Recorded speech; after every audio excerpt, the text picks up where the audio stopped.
Hey, it's Todd, and I'm going to take a look at Degenerates, which is a board game that I was part of the Kickstarter, and I got it in the mail the other day, and I thought I would unbox it and take a look. So, first things first, let me apologize for my voice. I'm coming off of having a bit of a cold, so I'm a little bit verklempt. We'll see if I can get through it. Anyway, here's the main box. The Hand of Doom. I think this is the second printing. I forget where I heard about it. I really just was taken with the art, and it definitely seems to have a real sort of old-school role-playing vibe to it, which I liked. I think it's also has a single-player solitaire option, which is something that I always look for in games. So those two things, that kind of theme, and the sort of OSR role-playing game sort of roots, and the solitaire kind of drew me to it. And I think the art's fantastic. I went for I forget what it was called, it was sort of the storyteller option. So got all of these, which I will have to get to go through and read. I didn't go for the extra classes, though maybe if I get into it and play it, I will. It seemed like there was a ton of classes, and sometimes with those, you get into things where the differences are so small, or they're kind of nuanced, or I kind of wonder whether you run out of gas when you're making 20 different character classes, if you can really keep them interesting, right? In a way that does this 19th class or whatever really add something that the 4th or 5th or 8th class doesn't. Now that being said, I haven't played them, I haven't used them. That was just kind of the feeling I got. I thought, well, let me try it with the base game. I'd rather have more options for adventures, and then if I really am bored with the character choices, can come back to them than having a bunch of character choices that may or may not be useful. There are other games I've played where you're looking at these options and they seem so similar that it's kind of like if they had to get rid of one, it wouldn't really bother me because I couldn't take advantage of them, or they're just not different enough for me to care. But anyway, I haven't really opened the box. All I did was take off the plastic. So let's see what we've got inside here. So we've got the board. We've got here are those character classes. So we have the Vermin Hunter, the Bog Conjurer, Bloodsport Brawler, the Void Witch. Okay, the Corpse Burner. They're a touch sticky right now, so I'm just trying to make sure I'm not skipping any. And I was. Mercenary Alchemist, Hinterlander. Let's see, anything on the backs? Oh, okay, they give you a little. Give you a little bit more art, more of the art, and tells you what crime they did, where they're from, what their skills or weaknesses, or these suggestions. Excellent. See, these are nice. And they're very, again, I think this is the second edition printing, I want to say. They're very, I like that the names and everything are very non-generic, right? Mercenary Alchemist, as opposed to just an alchemist or something like that. Corpse Burner, they have good character to them. Witch Smeller, these are funny. Bloodsport Brawler, I'm a big fan of the Jean-Claude Van Damme movie from back in the day, so that's always a nice. Bog Conjurer, okay, so there we have those. I'll just set those aside. Let's see, okay. Looks like some kind of quick start sort of rules. So here we have combat dice, actions. Oh, that's good. I always like having references are nice, because particularly you're playing the game for the first few times, and with board games and everything, you can go through phases where you're playing a lot of it, you put it down, then you come back to it, and it's just always nice to be able to have something quick reference. You can pass it around. It's laminated or something, so you can feel like you can have it at the table and not be worried someone's gonna spill something on it. I don't know. The design looks nice. Obviously, I can't speak to how. Sometimes I think you get these reference cards, and they can be a little bit confusing too, and obviously I don't know that with this one, but I appreciate that it's there, and it looks good. And here's another one that kind of gives you the sequence of play, map locations, rest actions, different locations. Rivers, destinations, that sounds cool. What's on the back of this one? Okay, it tells you things about the different tracks and the danger card and the icons from the cars, large counters. Cool. It was on the back of this one. Combat. Oh, that was the action. Okay. Alright, here we have a book of missions. I'm just going to flip through this real quick. See, that's nice. Another duplicate. And the other thing I think is, alright, I don't want to read too much in this because I might be giving something away. I think that's another thing that I don't mind is, you know, you have space like this back cover of this booklet. Go ahead and duplicate something that you think is useful. You know, it's not bad to have two of these. If I was playing with a table full of people, I could have this on one side of the table, the card on the other side of the table, or just, you know, it's fine. And I like it. That's good. Okay, so that's the missions.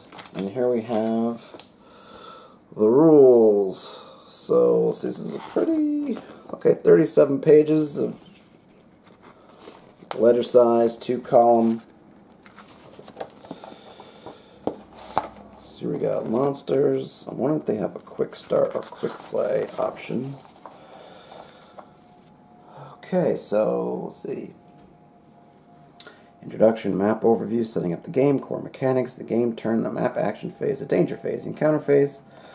Monsters, resolving a fight, doom, void gates in the maze, looting items, playing a campaign. Okay. Sounds decent enough.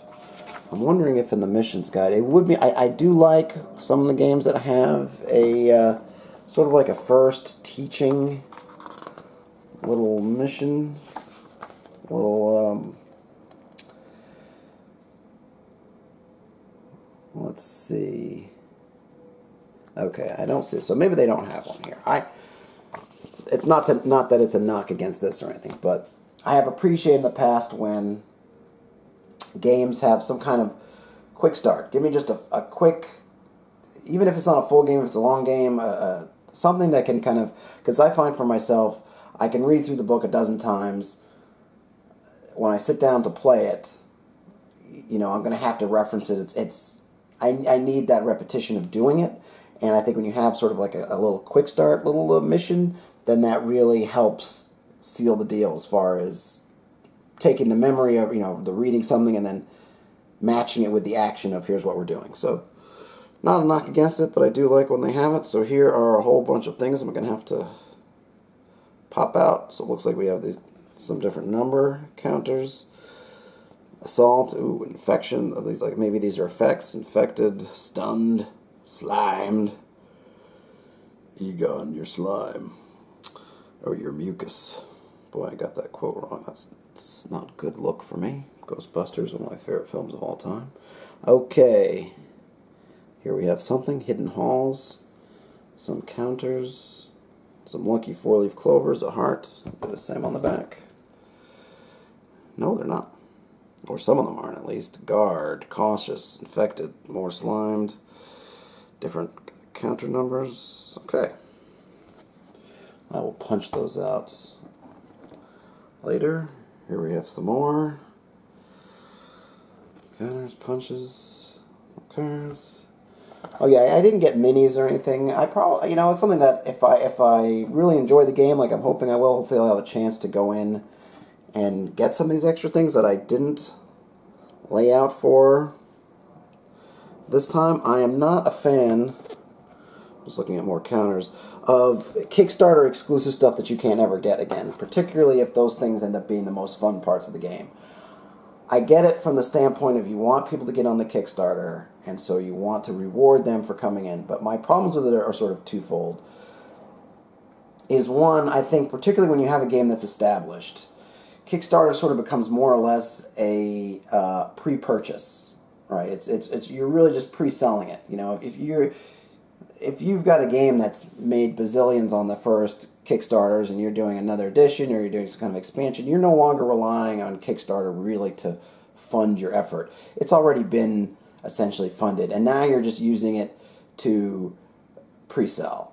And I don't like the idea that I have to get locked into a pre-sale. It's the same thing I don't like with exclusives. Like, hey, you got to pre-order this at GameStop to get this exclusive thing. I think that's I think that's a poor business practice personally. I think it's something that I don't appreciate, and it makes me look a little bit afoul at things when I look at, hey, I got this game, but either I didn't hear about it in time, or I wasn't in the loop, or whatever, and I missed out on the Kickstarter. Now this thing that turns out to be maybe the best part of the game is outside of my grasp unless I pay through the nose on eBay or something. Like, I understand if you want to give it like an exclusivity window or however you want to do it to encourage people to kickstart you, but I feel like the Kickstarters are going to come regardless. I don't think people are spending the money they're doing because they really want it and they want it day one, and I think you can have that feeling of we're having it day one, we're getting all this, I'm for sure getting it when I get the whole game, I get everything at once, whatever, without necessarily at the expense of the people who may not have heard about it. You know, there are games that I would have even kickstarted it and probably paid the premium to get some extras. I just didn't hear about it. And I feel like, so I didn't hear about it, I was doing something else, whatever, didn't have my ear to the Kickstarter, and now I can't get these components or anything. So I hope that I'll have a chance to get stuff from here if I like the game as much as I hope to. It would just, to me, it would be a shame to gate things behind Kickstarter. Not everybody has access to Kickstarter. Maybe not everybody has their funds up front that they want to spend on the Kickstarter. There's a whole lot of reasons where I just think, particularly for established, game brands, that you don't need to lock things behind Kickstarter. Come up with some different solutions if you want to reward Kickstarter. Don't do it at the expense of everybody else who maybe isn't quick on the trigger. Okay, so here are some cards. Oh, I like that they're just sort of banded and not totally wrapped in plastic. So I don't know what these are. Looks like summon. So it says a fishmonger, humanoid, fishoid, heretic. Alright. Okay, so it's a wetlands monster. So I guess these are all bull, scrog, patriarch. Giant. Almost looks like smog and releasing frog or toad. Oozing skull. Nice. Filth, ooze, undead. Nice combo. Another filth, ooze, undead. Okay. So those are wetland monsters. Let's see what else we got here. Slagworm, gobfly, orc butcher. So, just kind of talking on top of my head, we can see here's the name. These are some types. Excuse me. I'm assuming that these types probably come into play, and maybe that there are abilities that monsters may have, or you have, that are more effective at certain types than others. So here we had, the fishmonger had human, fishoid, and heretic, goblins, and orc. Okay, it's got some kind of, I guess, a bonus to Constitution. Armor, I'm assuming, is armor. It's got some attack value of 5. Dimwit looks like maybe this is some kind of penalty. I see that maybe, I guess this is a power it has, summon. And I guess this is health, 4 or 6. So if we were just to compare these two, not as strong, defense and attack, but it's got that summon power. I guess it does something with morale. I'm guessing MRL stands for morale. Whereas this one, I'm guessing that's Constitution, just riffing off role-playing game terminology. But it is dumb. It's a bag of hammers. But it's healthy and it's fairly strong. Oh, it's just, okay, the Orc Guard. So it's obviously stronger. It's got 2 armor, good strength, attack. It's got that power to summon. I'm assuming other Orc Guards, potentially. I don't know what that symbol means yet, but see, and it's a different symbol than on this other summon. Oops. So I'm curious as to how those play out.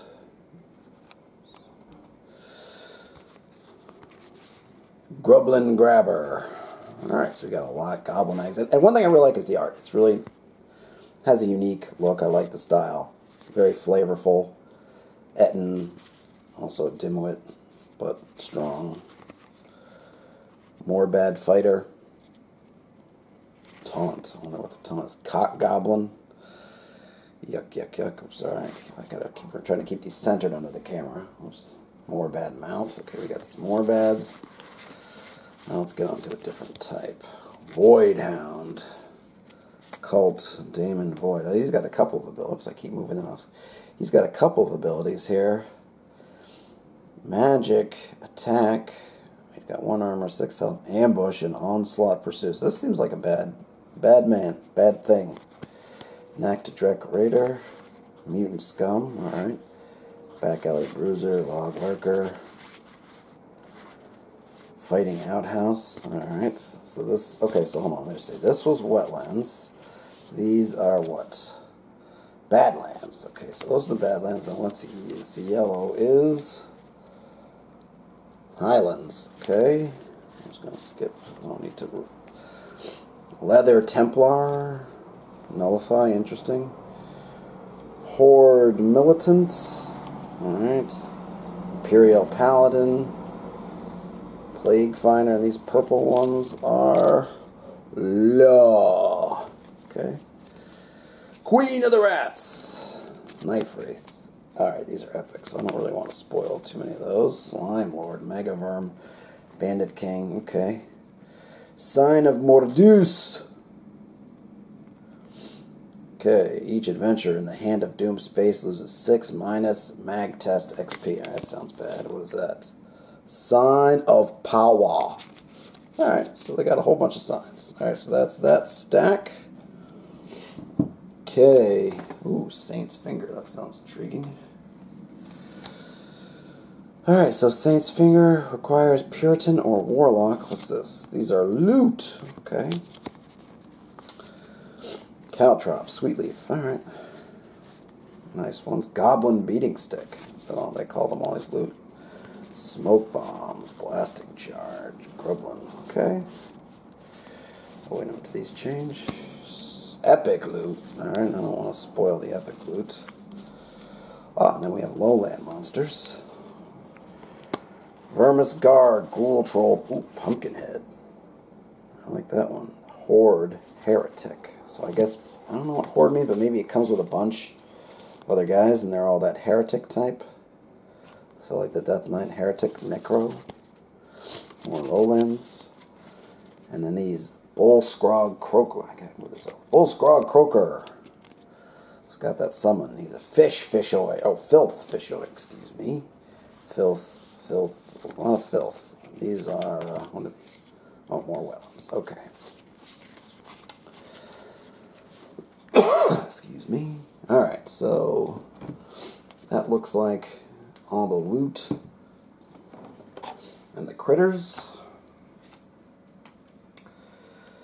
Okay, so we got more loot here. Well, I mean, down here anyway. We have, let's see, hold on a minute. This is loot. Alright, so this, we got more loot. And it looks like it ends. Mysterious map, is that loot? Okay, so that's the end of the loot. There's some more there. I will reorganize these at some point, make it a little better. Okay, lucky find, foul weather, fungal infestation. These must be some kind of events. Oh, okay, so they're encounters. Got a bunch of these, and looks like, I'm guessing, those are all wetlands, and these are all lowlands. Lowlands. Those are the Badlands, and then those are the Highlands. Okay. Highland encounters. Alright, so now we have some smaller cards over here.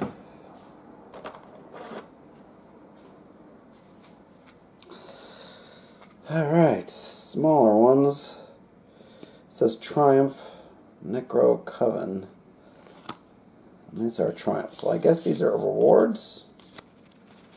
I'm guessing, alright. Triumph. Rewards. Avalanche, what's that? And then we have these Dooms. I saw that in just the reference sheet. So you got Dooms, and these are, okay, so these are all Dooms. Tower Island. Oh, and then there's Dangers. Alright, so we have Dangers, Dooms, and Triumphs. So this, I'm just going to read one. The Hand of Doom conjures a raging whirlpool which ushers forth an immense and terrible gnashing verm from its depth. Place a Void Gate in the Hand of Doom space. Place the Mega Verm counter in the Hand of Doom space.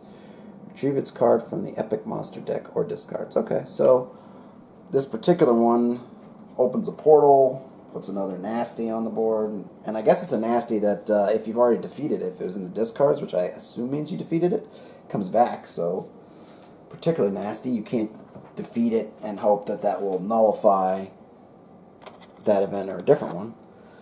Here we have another set of cards. Okay, alchemy. These say skills.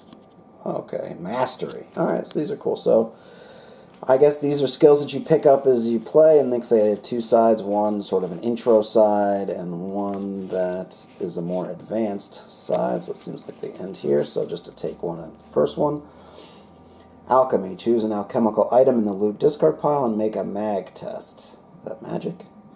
If you pass and the GP cost of the item is equal or less than your highest single die, you may buy the chosen item for its standard cost. Okay, so it's kind of, you can make something. Requires scholar 8 experience. Maybe that's what it takes to earn it. Or maybe that's what it takes to turn it into this, which is mastery. Choose an alchemical item in the loot or epic loot discard pile. Make a mag test if you pass the cost. Okay, so this one basically, so you start out with this one, which lets you just do a normal item. Once you master it, you can do the same thing, but you can also do it with epic loot, alchemical items. So, pretty cool. So I'm not going to go through all of them because, you know, I think I just discover them. I'm assuming they go over all of them in the book, but who's to say? It seems fairly straightforward. I'm guessing, I saw one of those things making a test. I'm assuming, you know, you have your stats, you're going to roll against it, you succeed, you know, you succeed. If you don't, you don't. Or maybe something bad happens to you and you don't. Let's see, these. Compulsive Gambler. Says it's a madness. Plus 2 experience points. Win some, lose some. Oh, I'm going to keep forgetting to get this centered. Win some, lose some. It's all the same to you. When you have the option to gamble, you must gamble and wager as much as possible. If you miss an opportunity to gamble due to a party decision or any other reason, you become demoralized and suppressed. Okay. And this they call a weakness. So these are interesting. Again, I'm not going to go through all of them. But I guess the idea is, you know, sort of like in a role-playing game, you know, just a tabletop, regular role-playing game, you know, you pick, you maybe take a, yeah, I guess a weakness. I'm trying to think what else you might call it. This is interesting because it has a mechanical effect that's tied to the game. And, you know, it seems to indicate that due to a party decision, right, would seem to indicate that it's not something you can choose. If it seems to be really bad not to do it, you just take that penalty, right? So you're not forced to do it all the time. I'm assuming that, you know, that though I don't know, it doesn't say that it's not that let's say someone uses an action on their turn to move you off of this gambling space before you can do it, but just that you're all talking about your actions and you're on this certain thing and it says, hey, you know, gamble, and at this point, for whatever reason, it's a really bad idea, that you can talk to your team and you could say, you know what, this is such a bad idea that I'll go ahead and become demoralized and suppressed if it helps the team. So it gives you an out, I guess, ultimately, which is cool.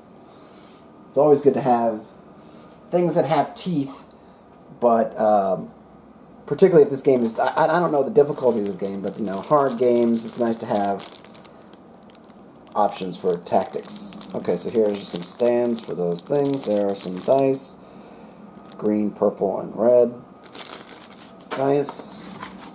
Thanks for these. I always find uses for them, so I'm glad that they're there. I think that's just the bottom of the box. There's nothing else. Alright, so that is the base game. I don't have room on my table to open up the map all the way, I fear, but let's open it up a little bit more.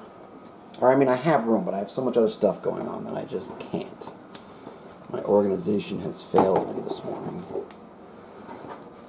Alright, so let's just, oops. So, it's a pretty board. And again, like the rest of the game, it's very colorful.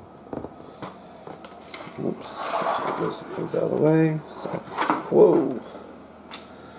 My light source almost went tumbling. Okay. So, it's a big board. I know you can't see the whole thing. Kind of got it centered on the middle.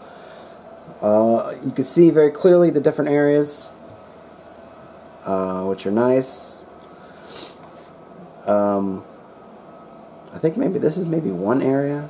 I could see it being, it seems like, it would make sense that these are two areas. Maybe it doesn't really matter. It seems like, I don't know if the colors, so you see you have colors here. This one is green, this area is blue, this is green, you can't see it but really see it, but it's on the yellow. Then this is kind of orange. Not sure what those mean, but I'm guessing that maybe those counters from before maybe go on there with the numbers. Also, we can see there are roads, or this is a river, I guess, but we could travel on. I saw that there was this kind of a river guide. So it seems like there's something there. Maybe there's probably somewhere to go there.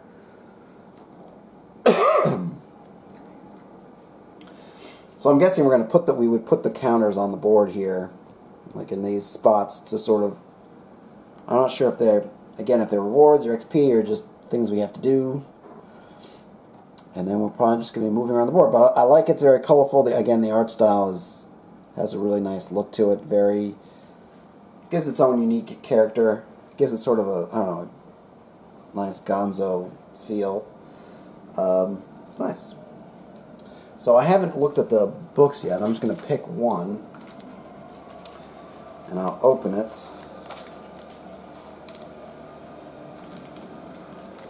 See what we got here. Just to take a peek. Okay, this one is the Brutalberg and the Lowlands. Where's Brutalberg and the Lowlands? Brutalberg is right there. So this looks like got a lot of history. So it gives a lot of story, which is fun. I think lore is a lot of fun. I think it's stuff that makes, you know, the game, games like this that sort of rely on not only just the mechanics that you're playing, but the fun of where you're playing it, right? The fun of where they go is that lore. You know, for instance, playing, you know, role-playing games like I do, like there's a lot of fun from having that sort of lore behind it, where, you know, someone comes across a creature or something, and then you can tell them things about it, you know, that kind of can tie them into the world. Sometimes they can give you information that can help you actually defeat it. Sometimes it's just color. But either way, it adds a new level to something. You know, the first time in D&D, you know, you face a mind flayer, whatnot. You know about that. Or you know, in Stranger Things when they talked about, you know, Demogorgon. Those things are very evocative. And I think when you build up that kind of evocative stuff, it helps with games, particularly when you're going to be playing it potentially again and again, that you have these things that can pull you in and make you sort of feel more about the game than you're just rolling dice and moving a chit or piece around, that you're sort of interacting with the world, which is kind of, you know, the promise of role-playing games. So having that lore is good, and, you know, I've got books for all of these. So I'll be able to go through and read about the fishoids and all these guys. So that'll be fun. And this one's got some missions inside. So, all good. So that, I think that's the end of all the basic stuff. There was a couple extra stuff in the box that I got.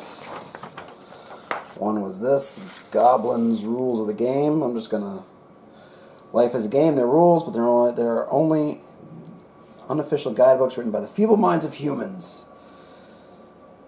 Okay. So basically, the guidebooks are just guides. They're not, you know, you have to beat every level, talk to everyone. If the game is too easy, you're not advancing. Okay? The easiest answers are the hardest questions. You have to be able to ask the question. Write down the rules as you figure them out. That's a good idea for any kind of game. Avoidance stalls the game out. The human mind only interprets what it perceives as reality. We do not know what reality is. Follow your nose. So we have two. So more advice. People will try to tell you what the game is, but they're always wrong. They will create games inside of the game and tell you that they have the game. They don't. The game is different for every player. Games inside of the game are just games. You are the final boss. I mean, these are good. This is the kind of advice that this has a lot of ties into role-playing games, so, again, these are the kind of rules that you could lay out for a role-playing game that would make just as make sense as for this one. And it's a problem that comes up with role-playing games a lot, is people trying to tell you what the game is, or how you should play it, or, what's the best strategy. And, the fun of the games is just to go out there and play for yourself, figure it out.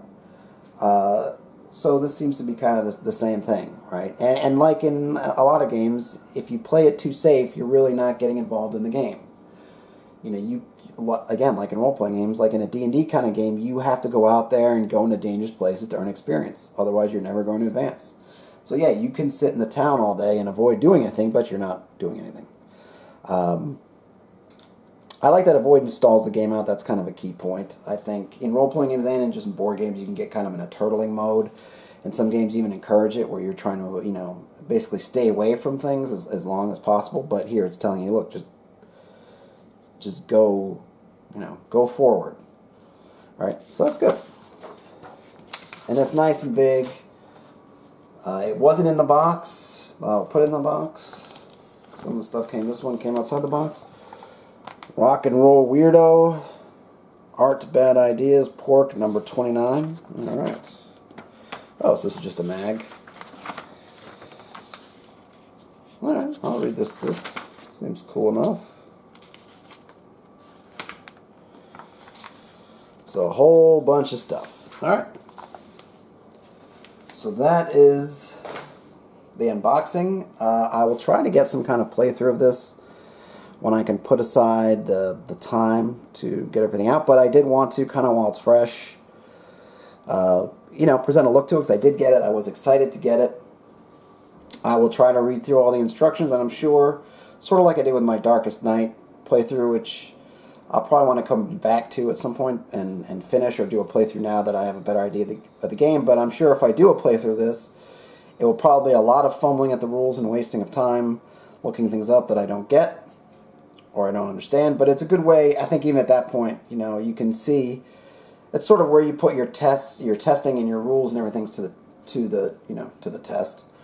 Is that when someone can come and look at it, if it's hard to actually get the information you need when you need it, or if it's easy. So I will do that at some point. But this is just like I said, just an unboxing, just a quick look. As I pulled it out of the mailbox, ripped the plastic off, and just want to take a look, I figured I would just share it. And I will hopefully have more on this later, but that's all for now. If you enjoy videos like these, please consider subscribing to my YouTube channel. It helps me out a lot. I also have a Patreon if you'd like to support the show in a different way. Thanks for watching.